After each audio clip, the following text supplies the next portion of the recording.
Horizon TV, the beacon for the nation. Bismillahirrahmanirrahim. Assalamu alaikum wa rahmatullahi wa barakatuh. Human beings have been known to congregate amongst themselves when they have a common objective which they want to achieve. We all know that the power of many makes people achieve much more than they would achieve when they were acting as individuals. Tonight, to discuss the role of Muslim organizations in society, we have been joined by our brother Salim Charo. Brother Salim Charo, welcome to Tough Talk. Shukran. Brother Salim Charo, we understand that there are quite a number of Muslim organizations that currently do exist in the country. What is the objective, or what drives people to come up with these kind of organizations? Okay, we cannot just come up with one objective, but it depends on what drives them. Yeah, but generally we can say that these people are maybe driven because of some maybe I can just say personal interest, or community interest, or even regional interest, or something that is common among these people, and they think that maybe when we come together, we are going maybe to overcome whatever maybe we are going through, or maybe to assist the ummah. Yeah. Most of the time when people do come together in these organizations, they usually have certain objectives that they want to meet. But now the question is, are the objectives of Muslim organizations public objectives, or are they private objectives so that they have not been shared with the public, so that the public can understand if there is this organization, this is what it seeks to achieve? Okay, in most cases, maybe just from the general overview, it is that the objective of such organization are also in the public domain, because we know maybe when you're going through maybe a certain thing, you can, you know who to go to, or who you can address the issue to. So I think, or I believe, to a certain extent, it is in the public domain. Yeah. Well, for any organization to achieve its ends, it must have the necessary resources so that it is able to achieve these ends. In your experience as the chairman of CIPK, Nairobi branch, how has your organization and many other Muslim organizations, how have you been able to bring in the resources that you require to achieve your objectives? Okay, number one is through also public participation. Maybe when we are looking for funds, we must include the public. That's Muslim ummah, and maybe through fundraising, and to a certain extent we look for other donors. Yeah, that's the way that we, yeah. Well, and what about the other resources? Because we do understand that money is not the only resource that an organization would need to achieve its objectives. Yeah, still we do the same. It depends on what you are looking for, and what the material, the resources that you need, and maybe who is the person with the resources that you need. So generally we just look for partners and such people, yeah, to Well, we call them Muslim organizations. Yes. But I'd like clarification from you. Yeah. Are they Muslim organizations or organizations by Muslims? Yeah, okay, there's a number of Muslim organizations, and they are organizations by Muslims. Yeah, I think it's something also we need to also to clarify as Muslims. Yeah, because maybe what we are looking for in a certain organization, you might not find it as a Muslim, because they have maybe different interest in it, so of which they are not of benefit to the ummah. So that is an organization owned by a Muslim, but not for the benefit of the ummah. And yet we still have a number of Muslim organizations for Muslims, and they are also in public domain, and they are known for their good job that they've been doing. Well, to home in on the Muslim organizations, if we talk about Muslim organizations, their perceptions of the ummah is that these organizations ought to be run in an Islamic manner. are the organizations run in an Islamic manner? And do they adhere to Islamic principles, Islamic structures, Islamic attitudes, or do we just call them Muslim organizations simply because they have a majority of Muslims serving in them? Okay, I think it's also one of the challenges that we go through, because most you will find that these organizations are not run according to some of them. I think generally to how Islam speculates on how such organization or such things should be done. But again, such organization here in our country, they have to be registered. There is a certain way of running such organization, and you will find that in most organizations there is elections and such. So partially or in a way, you will find that they are not really run the way it should be, because also you can look at some of the organizations. They are run by Muslims, but in an extent that maybe they are not experienced in what they are doing, and maybe they are experienced in a different way. So these are some of the things maybe we go through. Well, currently in the country, we can say there are quite a number of Muslim organizations. Yeah. We have SUPKEM, the Supreme Council of Kenya Muslims.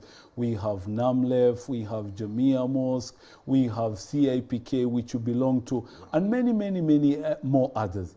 What is the common denominator that we have in these organizations, and why are these organizations not reading from the same script? Okay, it depends. Maybe if we just refer to the first question that you asked, it depends on the objective as to why people or individuals came up with this organization. And so the objective is what makes them maybe to run the organization. So if the objectives are different, definitely they are not going to run from the same script. Yet maybe the common denominator is that we are an organization serving Muslim ummah in Kenya. Yes. Okay. Well, most of these organizations are, as you say, they are being run by Muslims, but we are not so sure about them in terms of what they do. Are they doing things Islamically? And that brings me to the question of how are leaders usually elected or chosen in these organizations, because the Islamic expectation is that a leader would have certain qualities. Do you look at these qualities when you're looking at those people who are serving in these organizations? Okay, to some, they look for qualifications. There are some qualities that are looked into. But to certain extent, they just look at maybe the influence the person has, and maybe the benefit a certain individual is going to bring to the organization. So these are some of the criteria that are looked into, of which I don't think they are of benefit of the ummah. I think when you look for a person who is qualified, a person who has the qualities, I think this is the right thing to be done. Well, maybe for the benefit of our viewers, if we could elaborate to us at least 3 qualities that a Muslim leader must have, because in the next segment, we'd like to look at these qualities and how they get to reflect upon the service that is given by Muslim organizations. And also, how does it affect the role that these organizations play in the affairs of the Muslim community in the country? Generally, being a practicing Muslim, and the other quality is that this person should be an honest person, and the third quality is this person must have Islamic background, Islamic knowledge, which is, I think, is the most important of all. Yes. And is professional qualification important in this aspect, or it is neither here nor there? Okay, maybe it's only, you just asked me about 3, but also professional qualification is something that we lack in our ummah. You'll find a person who is qualified professionally in other areas, that we term or we call secular, but this person is not qualified when it comes to deen. Or you find a person who is qualified in deen, you won't find him in dunya. So these are some of the challenges that we go through, and they are a result of why such organizations are run in a way that it is not maybe accepted or maybe satisfied. Yeah. You are the Nairobi branch chairman of the CPAK, which is the Council of Imam and Preachers of Kenya. Yes. As a model Islamic or Muslim organization, what have been the objectives of CPAK? CPK, they do have a number of objectives. Number one is that because it's the council for imams, so we look into the welfare of the imams and the preachers, the du'ats. And number two, we also play a role to benefit the ummah, to give back to the society. And we also act as we play an activism role for anything that concerns the ummah also. And generally, anything that is of public interest, because we are Kenyans, and anything that happens in the country also involves art. Wow. Yeah. CAPK representing preachers and imams. Yes. And one of the challenges that we have been having in the Kenyan society is the aspect of preachers who are engaged in comparative religion debates. What has CAPK done to make sure that it contains the way these preachers do engage in the debates? Because it has become a source of lots of tension between communities and faiths in Kenya. Yeah, I think it's one of the problems that we are also going through as a community, because the way in most of these mihadarat, when you see outside, yeah, the way these people, it's supposed to be a dialogue. You come up with your points, but the way they are being conducted is something that it is. But the problem is that maybe most of these people, of these du'ats, they are not maybe learned enough. They lack this capacity on how they are supposed to call into the religion. So they use whatever way or whichever way that they have, so that maybe they may convince the other people, of which in our capacity, with our own members currently, we are trying to at least to give them some basic skills in maybe how we can address in khutbahs, how to indulge yourself in a comparative in dialogues or so. So these are some of the things that we are doing as for our members currently, but maybe in future we are going to open the door, because also addressing such people, it might also be another problem. But we are keenly trying to follow it up, how it is being handled. Well, do you think that the organization has the capacity or the resources to tackle this issue, because it is quite a thorny issue? Okay, maybe I can just say it's 50-50. Number one, maybe to reach out to these people and maybe just informing them the way you are doing it, it should be done, is something that can be done.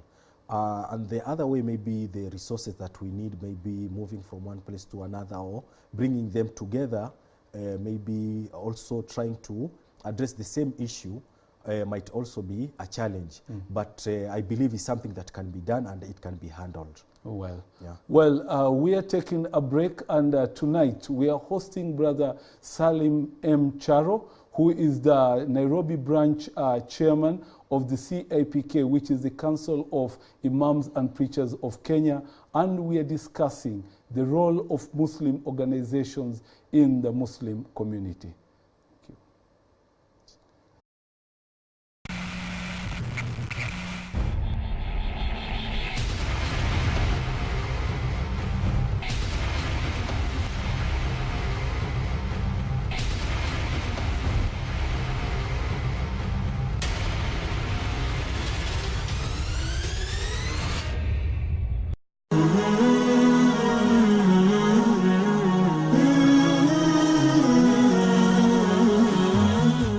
Horizon TV, the beacon for the nation.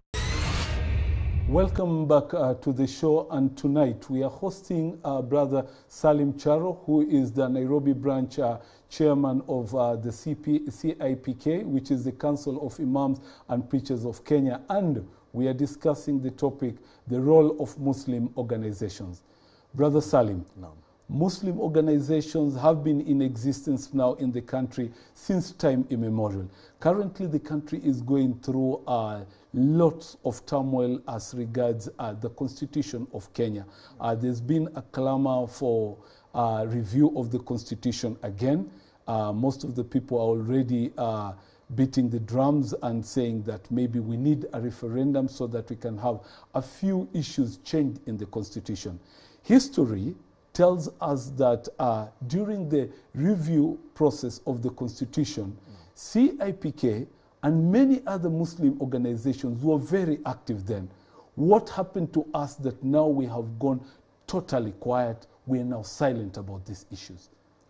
Okay, we are not silent, and you know, these are some of the things that we need some expertise advice. So we have to sit down maybe with the experts and they tell us the way forward. We cannot just jump into things and because people have said something, so we have to put our input there. So we have to at least sit down, look at the issue, how is it affecting us as Muslim also, and then from there we can also come up with a decision. But it's not that we are quiet, and we also participate in such things. In a way or another. Yeah. Well, also part of the social issues that are engulfing our country, we are having issues to do with the economy. Our economy right now is in the doldrums. People are getting poorer and poorer. There's a lot of corruption from the government circles, and nobody is saying a word. Again, why the silence from CIPK and many other Muslim organizations? Okay, maybe we also address the issue. Maybe like 2-3 weeks ago, we addressed the media on the issues corruption when the government was handling issues with the big fish in the government. We supported the government for their initiative, and we also talked against the corruption. And I think maybe it's something that you did not come across, but we address it as a Nairobi branch. And also, I think we do have a program of maybe addressing the media after a while. And all these things that we are talking about, maybe in few days to come, we are going to see them. We are in discussion. We are looking into how we are also going to address the media on the same. Okay. The power of unity, we don't have it, because if these press conferences that you keep on giving us, CIPK Nairobi branch or other Muslim organizations, try to think of a scenario whereby all these Muslim organizations would have come together as one unit to give these press conferences and to address these issues. Definitely it would be very powerful. What is it that stops the organizations from coming onto a joint platform to address common issues or issues that affect the entire nation? I think it's something that has been done before, and maybe, for instance, it's something maybe maybe the timing. When someone comes up with the idea, this is what we are going through, maybe the timing doesn't tally with the other organization, but it's something that is supposed to be done in a common way as Muslim organizations. Yeah, but we are also considering that, also including others in addressing the same. Yes. Well, socially, the country again is in turmoil, and we see all sorts of murders happening in society. People are murdering others. There are a lot of illicit relationships between married people and all that. Why haven't we as Muslim organizations come out to play our role as the moral custodians in society? On our part, as imams, we address the issues on members, And until lately, we have started, or we have initiated a way of giving a common sermon during certain Fridays, because we cannot keep on, we cannot reach out everyone, but at least when it comes on to Fridays, Muslims gather in masjids, and when you have a common topic being discussed that is something something that concerns our country, I think it gets it gets to Muslims. They do understand what's going on, whether Islam supports it or it does not. So this is something also we are also addressing. Yeah. Well, we know that before we had some very strong voices coming from the community, and all these voices have gone down because of one reason or another. And if we take a comparison of Muslim organizations and non-Muslim organizations, you'll find that it is clearly evident that the non-Muslim organizations are faring much better than the Muslim organizations. What do you think could be some of the reasons that make the non-Muslim organizations fare better than the Muslim organizations? Okay, I might, okay, for me, my response to that is that maybe there is fear. There is fear for, you might address something that maybe you'll be, we've seen things which had happened before. Maybe for instance, is when people are trying to address how the terror suspects are being handled. So when you come and may try to talk about it, maybe you're also involved in the same. So it, to certain extent, it brings a sort of fear. Maybe we are also going to be sought maybe by the government or such. Secondly, also there's maybe there's a factor of maybe conflict of interest. I might address something of which maybe someone is interested there. So you don't want to show animosity, or you don't want to show that I am against such things. And generally maybe when someone decides not to address, maybe when we bury our heads in the sand. Yeah. Well, you've brought in the issue of violation of the rights of Muslims, especially as regards the handling of terror suspects. And we know that this has been a problem in our Muslim society for a very long time. And you have clearly said that there's the element that people may not want to address these issues because of the element of fear. Why should we fear when we are Muslims, when we are speaking about what is right, when we are addressing what is rightfully ours as enshrined in the Kenyan Constitution? I guess, again, the problem is where we mentioned something to do with the expertise. Even though, alhamdulillah, we do have some Muslim organizations that deal with the same. We've seen previously some of the organizations that tried to handle the way these people are handled, and maybe later this organization was shut, and a lot of things were thrown. A lot of things were said about them. The accounts were, and we all know what happened. So this is what makes maybe some of us, or some of the community, to decide to keep quiet and handle it in a different way. Because instead of just going out in the public and saying this is how we are going to do it, maybe we leave to the people who are more qualified to handle such cases. It is not that we are totally silent, but there are people who are working on such things, yeah. But don't you think your change of tact in the way you're handling these issues, then it gets to disappoint members of the community? Because members of the community, by extension, have given you that responsibility that you are our voices, you are the Muslim organizations. Why aren't you raising these issues? Why aren't you talking about it? Yeah, just the same way I've responded to that question is that we are addressing it, but in a different way. It's not a must that we just come out to the public domain and say that we are after it. But if it's something that doesn't have, we handle. Yeah. Well, the success of many organizations is built into self-regulation. How these organizations regulate themselves internally whenever there are conflicts, how do they handle them, and all that. What are some of the mechanisms that CIPK employs to make sure that it has proper self-regulation? Okay, we do have bylaws, and whenever there is a conflict, there is internally we try to handle it the same way through Shura and how Islam tells us how we are supposed to handle conflicts.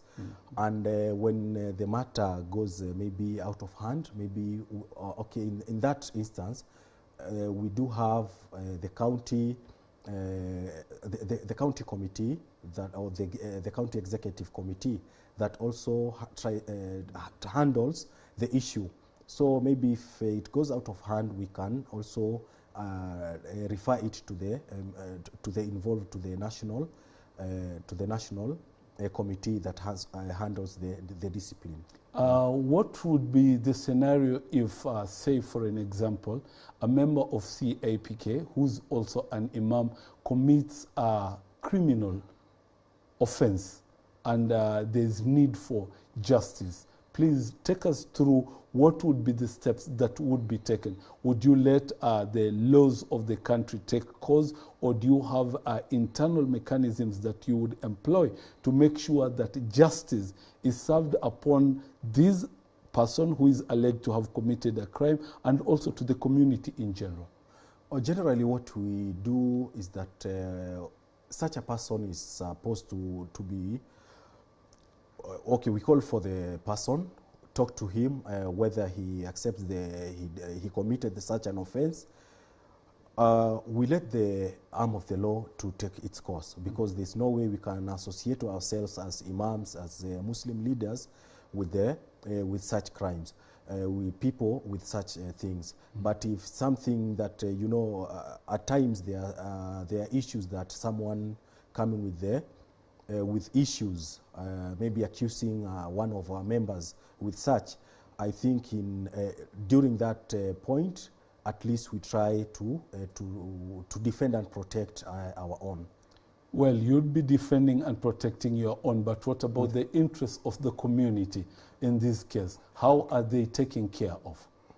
This is the same thing that happens to the community when something happens, because when I'm talking of our member, is that when something happened to any Muslim, there is a much higher possibility that this is a musalli or a congregant from one of our member. And when we know what he or she is going through, at least we follow it up. And we stand by such people. Well, there have been a number of issues that are basically more Islamic oriented that have been happening. And again, unfortunately, the organization has been very silent on these issues, especially the issue of moon sighting. What are the views of CAPK as regards the turmoil we always get into when it comes to moon sighting? Okay, the issue of moon sighting is not an issue of just one organization to deal with, but generally what is supposed to be done is that all stakeholders, including the chief Qadhi, we're supposed to sit down and come up with one voice, and to get rid of whatever we've been going through. Because it's also, even though we are aware that it has been something, the ikhtilaf has been there for quite some time, even is something that has been there when it comes to madhahib, but we can decide and come up with a common agreement concerning the moon sighting. Well, as we wait to come up with a common agreement as regards the sighting of the moon, we shall be taking a break. And when we come back, we'll look at ways and means that the Muslim organizations can improve on the lives of Muslims. Thank you.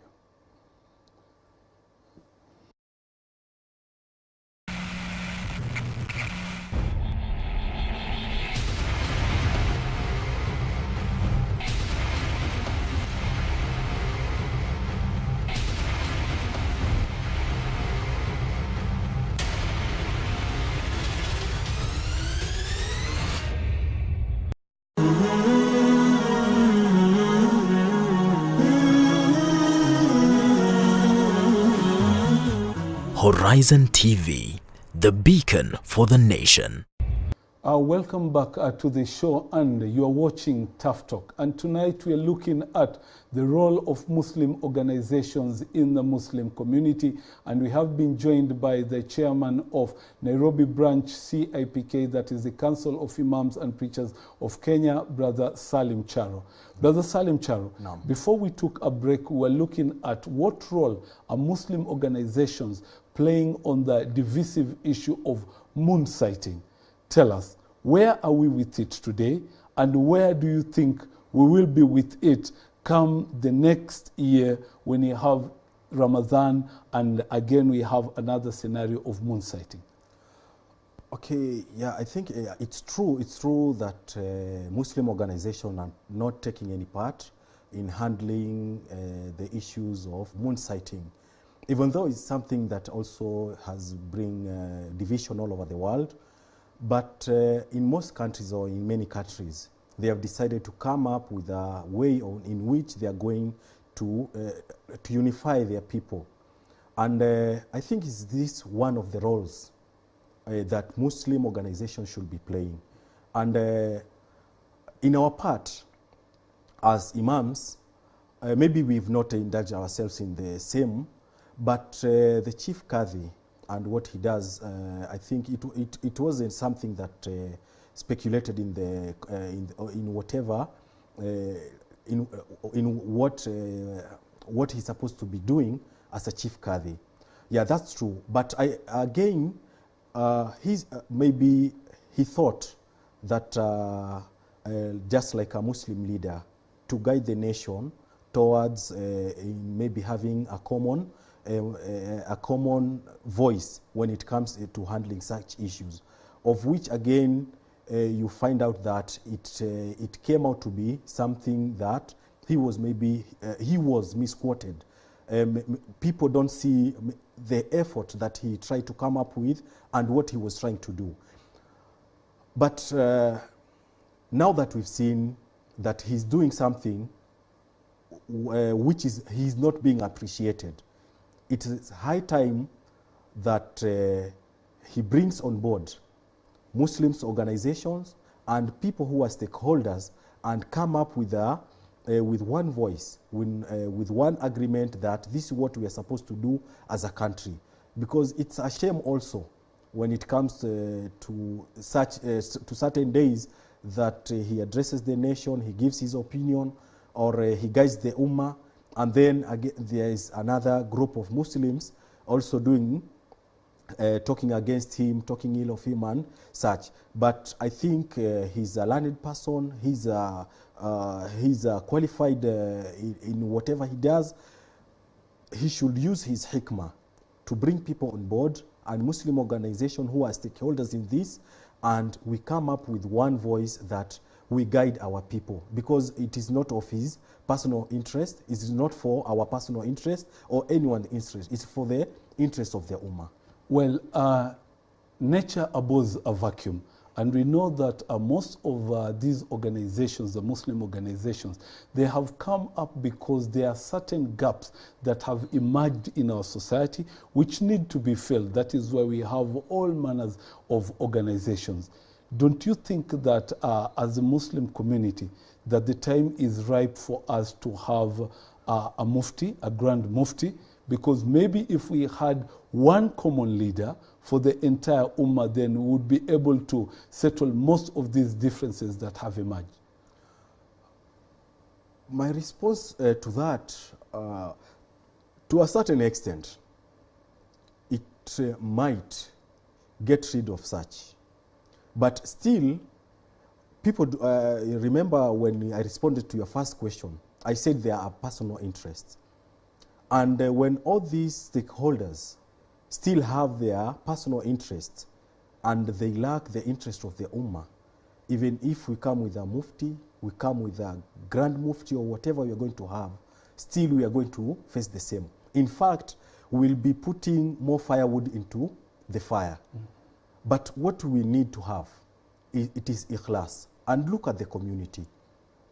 It is not that when someone says something, it means that you are against someone, but for the benefit of the ummah, we must we must have a common voice, of which either Chief Kadhi himself might decide, okay, let me just leave it for someone else, or someone, because we saw the other day we did have Majlis Ulama, and the intention of Majlis Ulama was to come up with a mufti, of which now we've seen where is Majlis Ulama, because these were scholars who came together and they were supposed to sit down and come up with the fatwa to guide the ummah, but they are nowhere to be seen. So you see, still it is the same problem. But if we decide as ummah, the Muslim community itself, we decide, okay, we are going to follow the right way. We put aside our differences, our personal interests. We are going to succeed in this, even with or without a mufti. Yeah. Well, now that you have brought home the point that we all need to be clean and follow the right way, it means that we all know the right way. And I would want to challenge you. What stops us from following the right way? Since we all know this is the right way, Islamic principles are very open and clear about what they dictate and what is expected of us as Muslims. What stops us from following the right way? Don't you think that it is time that we should, call the bluff on all the people and say, this organization is not Islamic, it does not adhere to Islamic principles, this organization is Islamic, it adheres to Islamic principles. Why can't we follow the right way? We don't follow the right way because we decide not to. And these are the worst of the people. Just the same way Allah subhanahu wa ta'ala says in Quran, the most astray person is a person who follows his desires. Mm-hmm. So when we know this is the truth and we decide not to follow it, so this is where the problem starts. Because we don't want to follow, that's why we are here where we are now. Mm-hmm. But if we decide, we appoint the right people to these positions, we appoint the right people to these organizations, and we are there to what Islam guides us, this is something that we are going to succeed. We are also going to do more than even the government does. Mm-hmm. Yeah. Well, Islamic organization or Muslim organizations have been known to be synonymous with wrangles. Every other time you hear there's a mosque committee, they're fighting. You hear the mosque committee is fighting with the ummah is fighting with mosque committee and such things. Why is it that we always have wrangles in our organizations? What is it that we get wrong to a point that reaches us to be in wrangles with one another? I'll just go back to the first response that I responded to, personal interest.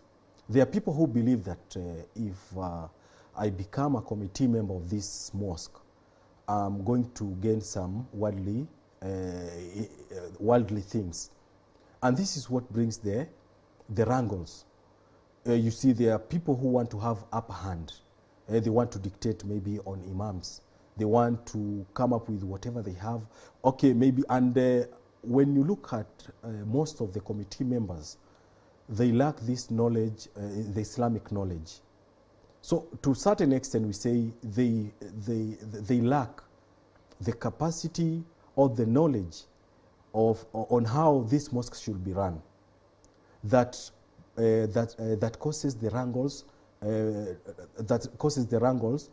To arise between the imams or within the committee members and the ma'mum. Mm-hmm. Yeah. Well, maybe at this point I need to ask, from your role as an imam and also a member of CIPK, where do you see the imam of the mosque sitting in terms of his importance and his position? Because we have found out that most of the time the issue becomes the fact that the imam, who most of the time is an employee of the mosque, wants to fight with the committee, which is his employer, by virtue of the imam feeling that maybe he has more standing in the community than the committee members, and the committee members thinking otherwise, that they think that the imam is surpassing their authority. Where do you see the imam on all this? Basically, Allah subhanahu wa ta'ala says in the Quran that He elevates those who He elevates believers and those who are being given knowledge. Meaning that when you are an imam, you are qualified. You are a person who is learned and you are qualified in whatever that you do. What is required here is respect amongst everyone. Because, you know, when you find that a committee member wants to dictate on imam, on what to say during his khutbah, when a committee member wants to dictate on imam, at what time you are supposed to get out on, because yes, you are an employee, but yet at the same time, we are required maybe like this talk show that I'm giving. I'm giving back to the community. I'm doing my responsibility as a da'i. So when a committee member comes up with this, you're only going to have one day as off, you know, it brings wrangles, you know. And then again, okay, maybe it's also a problem maybe from we imams, thinking that, okay, yeah, even though you are my employer, you don't have this knowledge, but why don't you have to respect me? And instead of dictating to me, at least bring it as an advice. You know, at least these are some of the problems that we go through. But generally, we are trying, we are talking to our members, we are trying to make it a bit more professional. And also in future, we are also working on it. We want to be mediators of imams and the committees, and whenever such wrangles arise. Yeah. Well, the Muslim community, as the rest of the country, has not been spared the phenomenon of orphans. And we see that we have a number of Muslim organizations, but unfortunately, very few of them are concerned with the welfare of orphans. What is CAPK doing about the whole element of orphans in the society? It's a big problem to the society and also as a country. This is a result of immorality that is going in our country. We've seen such cases going on, and as a result, these children are born and they are neglected. Maybe a few that Allah subhanahu wa ta'ala wishes that maybe their parents pass on. But personally, we try to at least to link up with the groups that are involved in taking care of the orphans. We ourselves, we don't have a center, but we will link up where maybe one of our members, when he sees such a case, brings it on board, and then we discuss it and try to link up with the people who are involved. But again, these orphanages have also turned into institutions that people for their personal gain. But alhamdulillah, so far so good. Well, as the Nairobi chair of CAPK, where does CAPK see the Muslim community in the next 10 years, and what are the plans that CAPK has for the Muslim community? Currently, we are working on a strategic plan. We are working on it, and maybe in a few days or weeks, we are going to come up with it. We want to benefit also the ummah, because when we benefit the ummah, at least this is some of our obligation as imams, as du'at. We want to see a moral, upright community. We want to see people who are learned, people who are educated. We want to see a prosperous community. So this is what we want to work, even if we are not directly involved in such, but we want to link them up to ensure that our community does not go through what we've been seeing and such. And as we wrap up the show, one of the elements that has been noticed is that most of the imams are lacking in cross knowledge. Most of them are very knowledgeable in Islam and all that, but they have very little knowledge of social matters. What plans and efforts has CAPK made to make sure that imams are all-rounded, they have all-round knowledge so that they can have a better impact in the society? Okay, one of the long-term plans that we're having, if Allah wills, that maybe years to come, will ensure that imams also go through a certain course for them to be qualified as imams, irrespective of being qualified in different disciplines such as Sharia and Islamic studies. But they have to go through a certain course for them to be employed or to become imams or and du'ats. Currently, what we are doing is that we are in talks with some organization that we hold workshops, and we hold workshops on some of the things which are of importance to imams, like guiding and counseling, maybe studying basics of sociology, and also most imams act as administrators. So at least when we have basic knowledge of management and HR and such, it will be of benefit. Maybe in also a few months to come, you'll see it being flagged up, inshallah. Well, your closing words to the Muslim community, because they have a lot of expectations on you as a representative of the Muslim organizations. I just want to say that Muslims, we should unite. We should come together. We should put aside our differences and assist one another. We know that Allah subhanahu wa ta'ala brought here for his ibadah. So these differences that do not benefit us in any way. So when we unite and we work for akhirah and we be sincere, we are going to prosper here on earth and in akhirah, inshallah. Thank you very much, Brother Salim Charo. The visibility of Muslim organizations in the country has been going down day by day.